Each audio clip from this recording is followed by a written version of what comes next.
ఏంటే ఏమన్నా వడ్ల గింజ వేసి చంపేస్తావా?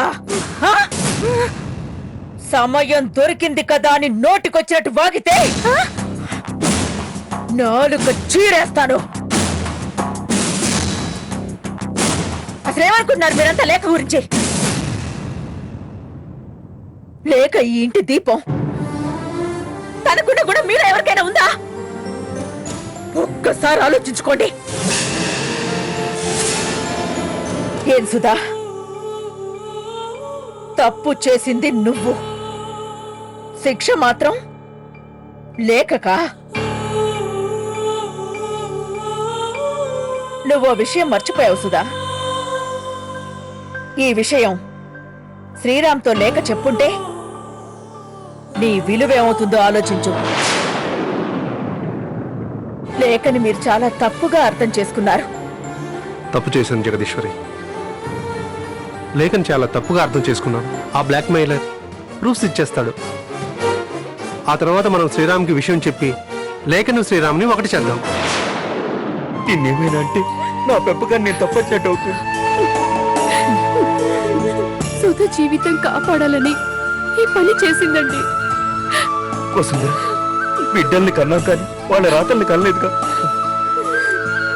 నా బిడ్డకు పెళ్లి చేసి నేనే తప్పు చేశాను. అందంగా ఉండే దాని జీవితాన్ని నా చేతులారా నేనే నాశనం చేశాను. ఆడపిల్లకు ఓర్పు ఉండాలి కానీ వేరే ఆడపిల్ల జీవితం నాశనం అవుతుందని తన జీవితాన్ని త్యాగం చేసే అంత ఓర్పు ఉండకూడదు లేక. లోకం గురించి తెలియని పిచ్చిదానివి తల్లి నువ్వు. థ్యాంక్స్ అన్నయ్య, నువ్వు అనుకున్నది సాధించావు. నీ చెల్లెలు సంతోషంగా ఉండాలని నువ్వు పడిన కష్టం ఊరికే పోలేదన్నయ్యా. నీ సంతోషం కన్నా నాకు ఇంకేం కావాలరా? ఇక నీకు శ్రీరామ్కి మధ్య ఎవ్వరు రారు. అదంతా మీ భ్రమ. అప్పుడే ఏదో జరిగిపోయినట్టు అన్నా చెల్లెళ్ళిద్దరూ తెగ సంబరపడిపోతున్నారు. ఏమైందండి? ప్లాన్ మొత్తం రివర్స్ అయింది. ఇంట్లో అందరూ లేక త్యాగశీలి, దానికి అన్యాయం జరగకూడదని తెగ బాధపడిపోతున్నారు. అంటే శ్రీరామ్ కూడా ఈ విషయం తెలిసిపోయిందా? అదొక్కటే మిగిలిపోయింది. సుధ ప్రూఫ్స్ రాగానే మొత్తం విషయం శ్రీరామ్కి చెప్పి మళ్ళీ ఆ లేఖని అంటగట్టాలని వాళ్ళు ప్లాన్లో ఉన్నారు. ఎలా ఉన్నావు నాన్న? బాగున్నానమ్మా, అలా నిల్చోని చెప్తాను.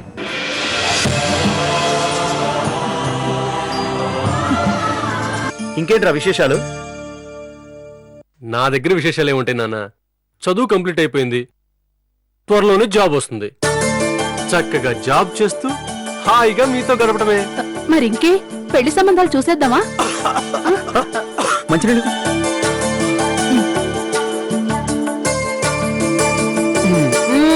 అమ్మ దొంగ, నాటకాలు ఆడకు. వీలైనంత త్వరలో మీకు లేఖను పరిచయం చేస్తాను. రేయ్, ముందు నువ్వు వెళ్ళి లేఖ ఎలా ఉందో చూడరా. నువ్వు తన్ని చూసి చాలా ఏళ్ళైంది కదరా, మాకు తర్వాత పరిచయం చేద్దు గాని. థ్యాంక్ యూ నాన్న. వాడే సిఐ గారు. లిఫ్ట్ చేయండి మేడం, లోడ్ స్పీకర్ ఆన్ చేయండి. హలో, సారీ, నా కోసం వెయిటింగ్ అనుకుంటా. నువ్వు ప్రూఫ్స్ ఇస్తే నీ దారి నీది, నా దారి నాది. ఎందుకు మేడం అన్ని అబద్ధాలు ఆడతారు? సర్లేండి, నేను అక్కడికి వస్తేనే కదా నాకు ప్రాబ్లం. అంటే ఏంటి? నువ్వు ప్రూఫ్స్ తీసుకుని రావడం లేదా? నేనొస్తే అక్కడ నక్కలా కాచుకున్న సిఐ నన్ను పట్టుకుంటాడు. ఏంటి నాటకాలు ఆడుతున్నావా? అయ్యో, మీ అంత టాలెంట్ నాకు లేదండి బాబు. ఏదో ఇలా బ్లాక్మెయిల్ చేస్తూ బతికేస్తూ ఉంటాను. నాటకాలు నా వల్ల ఎక్కడ అవుతాయి చెప్పండి? ఏయ్, మర్యాదగా ప్రూఫ్స్ ఇస్తావా ఇవ్వవా? ఇస్తాను, తప్పకుండా ఇస్తాను.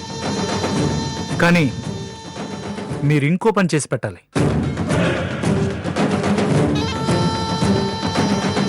ఎలాగో మీ అబ్బాయికి లేక్కి విడాకులు ఇప్పించారు, అదే చేత్తో శ్రీరామ్కి శ్వేతకి పెళ్లి కూడా చేయించారనుకోండి,